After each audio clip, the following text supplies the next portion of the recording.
considere por um momento a Segunda Guerra Mundial e alguns dos atos mais destrutivos que ocorreram durante essa grande calamidade da história. O bombardeio de Varsóvia, o Blitz em Londres, o ataque a Pearl Harbor, o bombardeio incendiário de Tóquio e os bombardeios atômicos de Hiroshima e Nagasaki. Eu menciono isso não para lembrá-lo dos horrores da guerra, mas para ajudar a dar uma noção de escala quando eu lhe digo que hoje existem frotas de submarinos navegando pelos oceanos do mundo, cada um carregando mais poder de fogo do que todas as armas usadas em toda a Segunda Guerra Mundial combinadas.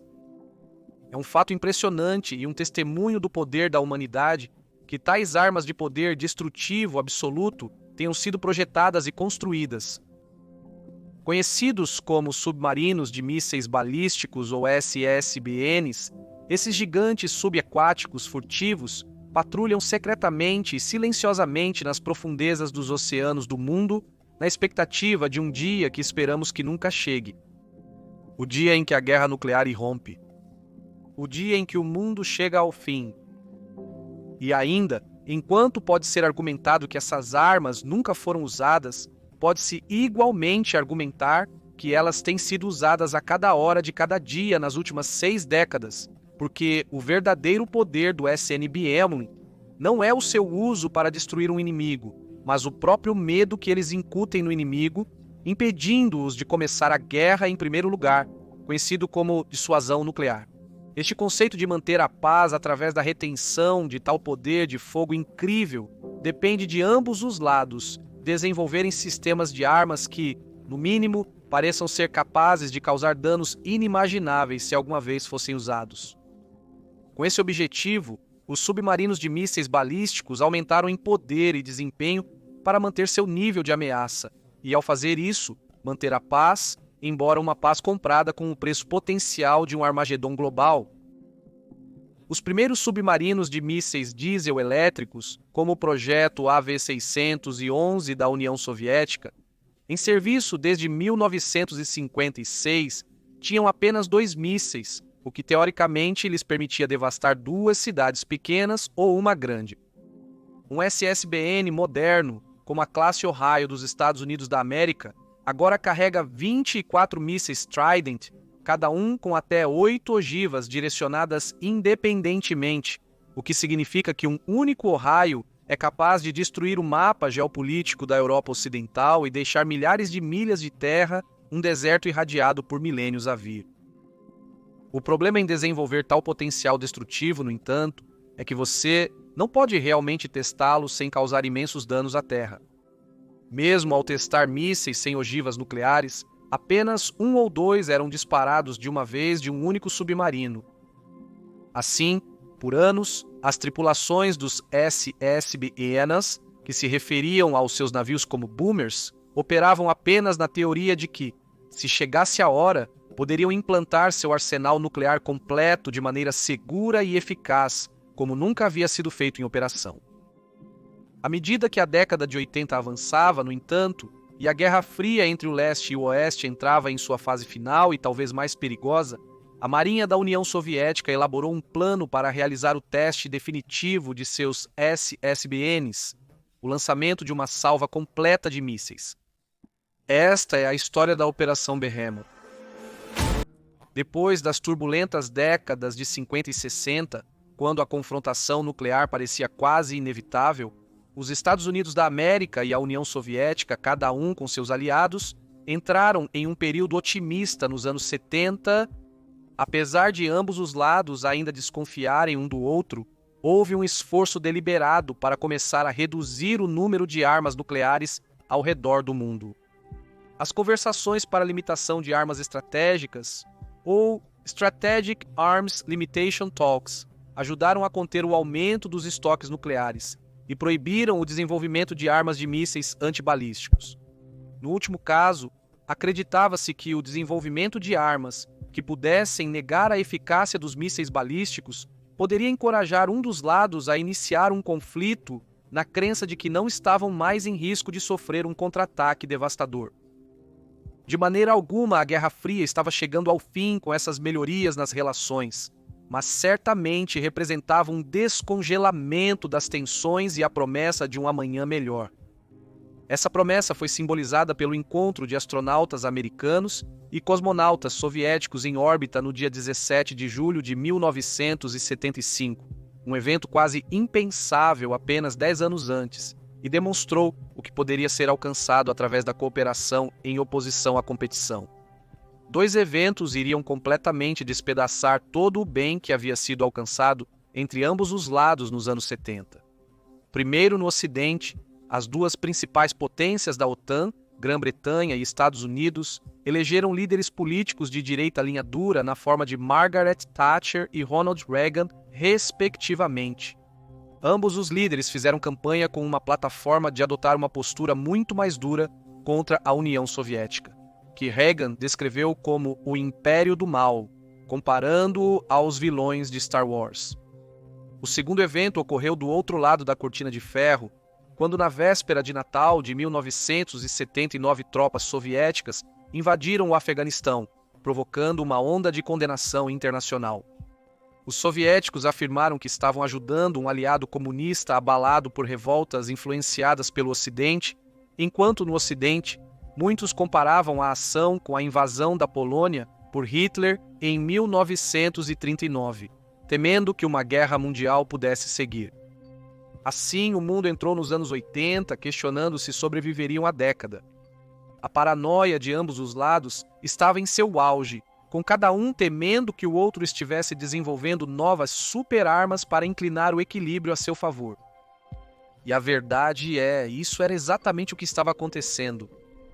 O presidente Reagan acreditava que, ao forçar a União Soviética a investir em novas armas para igualar os Estados Unidos da América, poderia levá-la à falência, vencendo a guerra com dólares em vez de mísseis.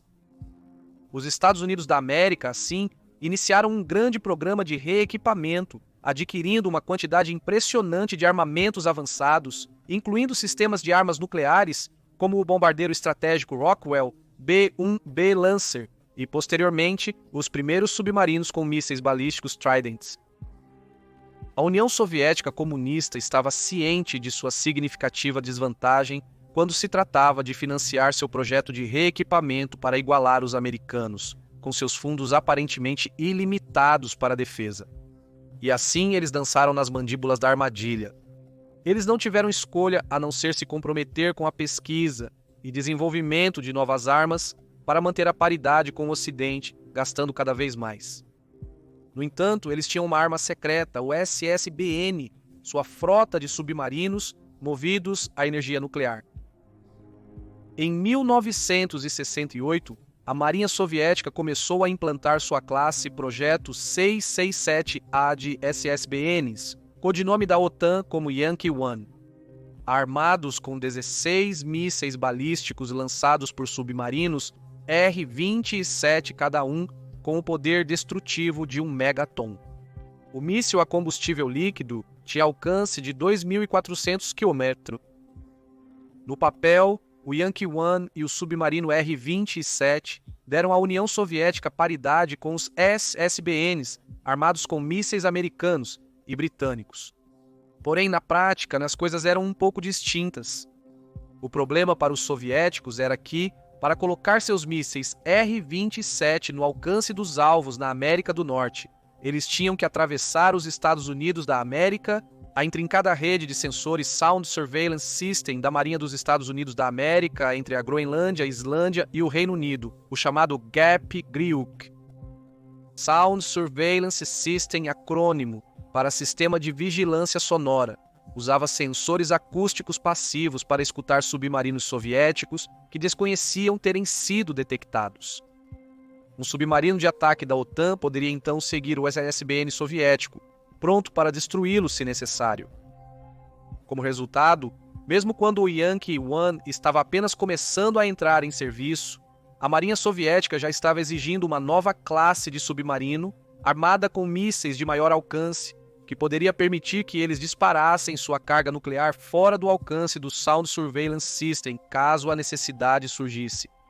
O resultado foi a classe marina do Projeto 667B, conhecido pela OTAN como Delta I.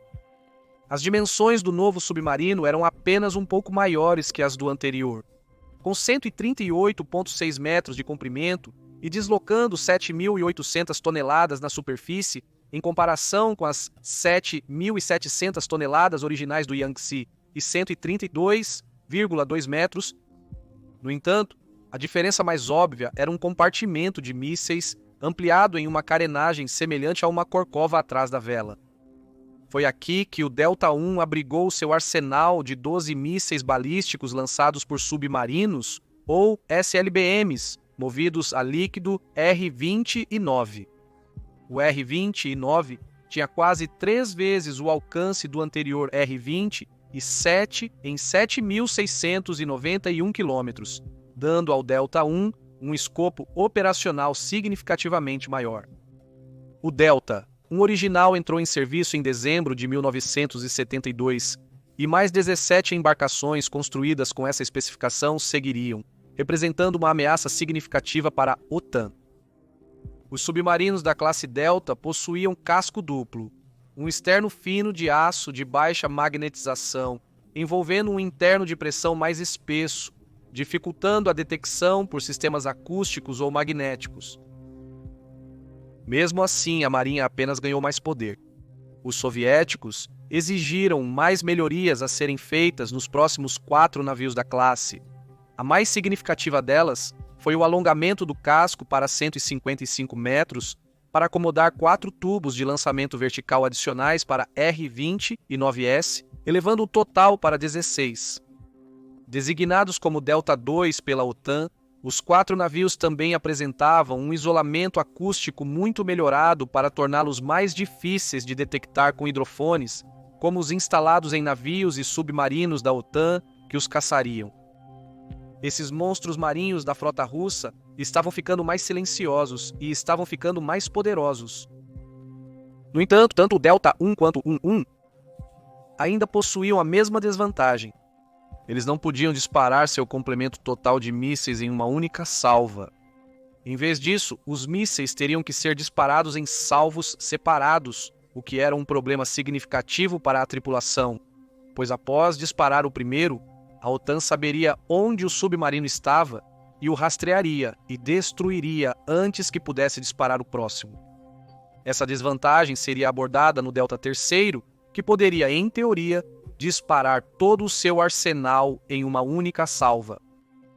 Esse era um novo nível de poder destrutivo, bilhões de vidas com apenas um botão.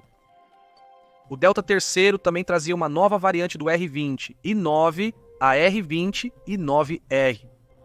Esta nova arma aterrorizante trocou a única grande ogiva da arma anterior e parte de seu combustível por mais espaço para carregar 3 menores ogivas de 500 quilotons, que poderiam saturar uma área-alvo, criando ainda mais danos. O desenvolvimento do míssil R-29 levou ao R-29RM Steel.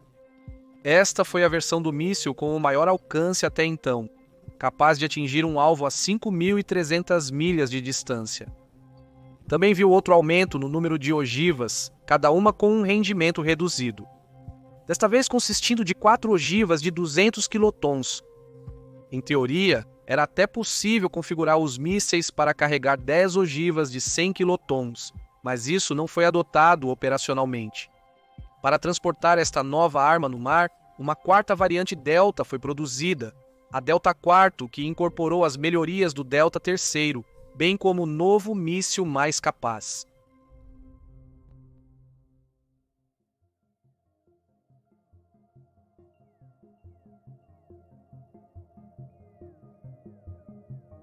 Os Delta IV e seus mísseis R-20 e 9RM começaram a se tornar operacionais em meados dos anos 80, com a primeira classe K-50 e comissionada em 28 de dezembro de 1984. No entanto, pouco se sabia, mas o Império Soviético que os Delta IV estavam sendo construídos para defender estava à beira do colapso. A segunda metade dos anos 80 foi um período turbulento para a União Soviética. A armadilha econômica montada pelos americanos começava a funcionar. Conflitos políticos, econômicos e até técnicos abalaram a maior nação do mundo, e a Marinha de modo algum estava imune a esses problemas. Enquanto o desastre da usina nuclear de Chernobyl capturava a atenção do mundo, um cenário potencialmente pior se desenrolou quase 6 meses depois, nas primeiras horas da sexta-feira, 3 de outubro de 1986, quando o submarino Yankee One Class K-219 sofreu uma explosão em seu compartimento de mísseis. Não fosse pelos esforços heróicos de sua tripulação, que realizou reparos, e 5 dos quais pereceram no incidente, havia a ameaça muito real de uma explosão termonuclear na costa da ilha de Bermuda.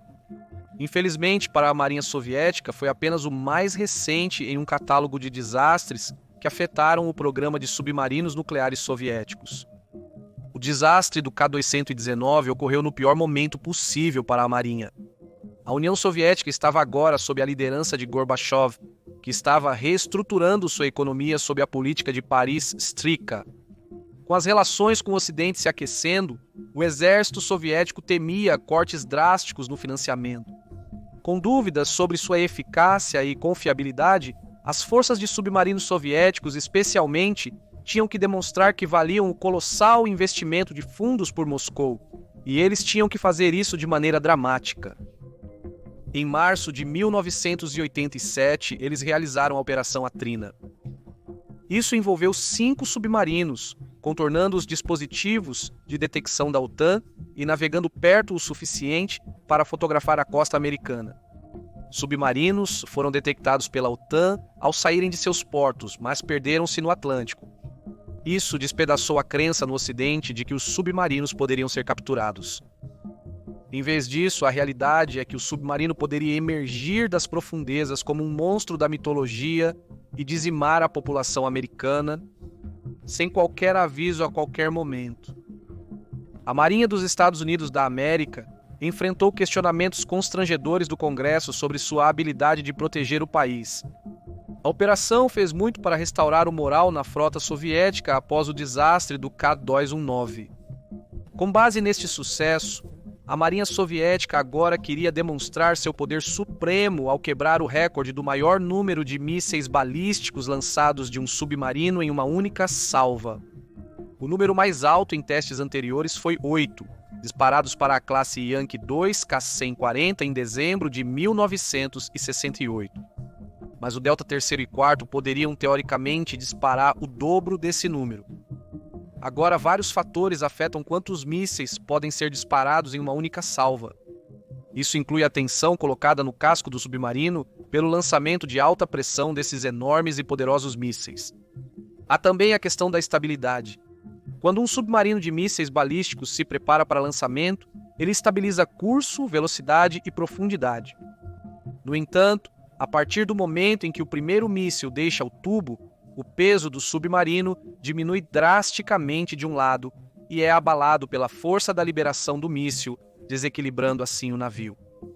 Se o Delta IV estivesse inclinado apenas 2 graus para um lado ou outro, o lançamento seguinte teria que ser cancelado. Então, para ajudar a contrabalançar isso, o Delta IV bombeia água ao redor do submarino entre os lançamentos para substituir o peso perdido, enquanto os computadores ajustam o trim das hidroplanos para manter a estabilidade tanto quanto possível. Em resumo, é complicado, mas o Delta IV era a máquina que teoricamente havia resolvido todos esses problemas. Em 1989, a Marinha Soviética estava se preparando para tentar essa incrível façanha, e o submarino escolhido para realizar a tarefa era o Delta IV Classe K-84. Em 6 de agosto de 1989, o submarino manteve uma profundidade de cerca de 50 metros da superfície e preparou seus mísseis de teste para o lançamento. Os já apertados confins do K-80 e 4 foram ainda mais apertados para a tripulação pelo grande número de oficiais superiores que decidiram embarcar para assistir ao exercício. De acordo com Andrei Mikhailov, um veterano submarinista que serviu na Marinha Soviética no final dos anos 80, entre a tripulação do K-80 e 4, havia até 50 oficiais de várias patentes a bordo, todos querendo ter seus nomes associados ao teste que quebrou recordes. Isso elevou os níveis de estresse a um patamar nunca antes alcançado entre a tripulação, que sentia que estava sendo escrutinada e criticada por cada pequeno detalhe. Posicionado, o submarino foi autorizado a iniciar as tentativas de quebrar recordes. O primeiro míssil deixou seu tubo sem incidentes, assim como os 4 seguintes. No entanto, quando o 6º míssil tentou lançar, ocorreu uma falha grave. Um vazamento de combustível e oxidante do míssil causou um incêndio e um aumento de pressão dentro do silo combinado para destruir o míssil em seu tubo de lançamento. Como resultado, os lançamentos restantes foram cancelados e o recorde do K-140 permaneceu incontestável. No entanto, a Marinha Soviética não se intimidou e exatamente 2 anos depois, em 6 de agosto de 1991, eles estavam prontos para tentar novamente, desta vez com o submarino K-407, sob o comando do capitão Sergei Yegorov. O capitão Yegorov passou os meses anteriores a agosto treinando intensamente sua tripulação, que já realizava quase todo o lançamento automaticamente. Além disso, apenas um oficial sênior foi permitido a bordo para o teste, o contra-almirante Leonid Salnikov. Às 21h09 do dia 6 de agosto de 1991, iniciou-se a Operação Behemoth 2.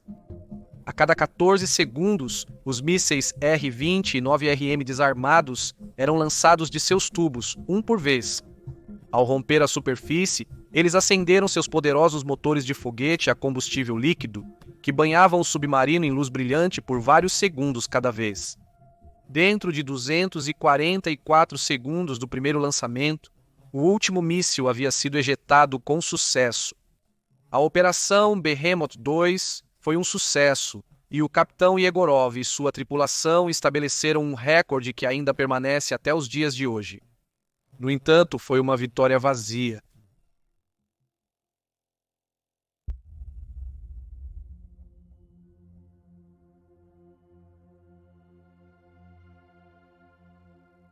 Nos tempos áureos da União Soviética, uma operação bem-sucedida como essa teria rendido muitas honrarias ao capitão Yegorov e sua tripulação.